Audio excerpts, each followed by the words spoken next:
So this is a bit of a heavy video. Um, I grew up watching Ted Koppel on Nightline.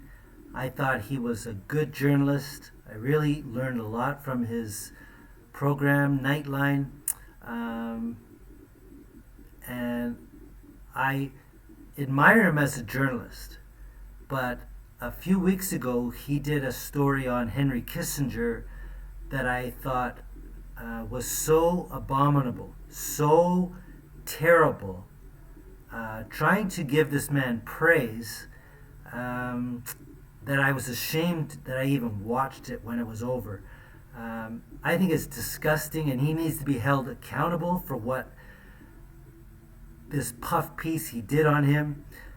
If you ever read Christopher Hitchens talk about Kissinger, if you've ever watched Anthony Bourdain and saw what he said about him when he went to Cambodia, you'll know that this gentleman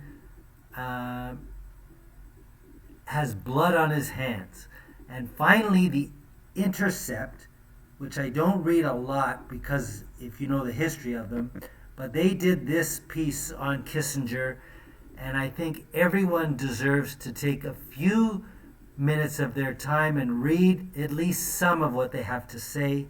It is terrible that this man, A, is not in prison, or B, has not at least been charged with the war crimes that he's responsible for. I won't go on because it's just too depressing, but it is terrible that he has not been held to accountable for what he did.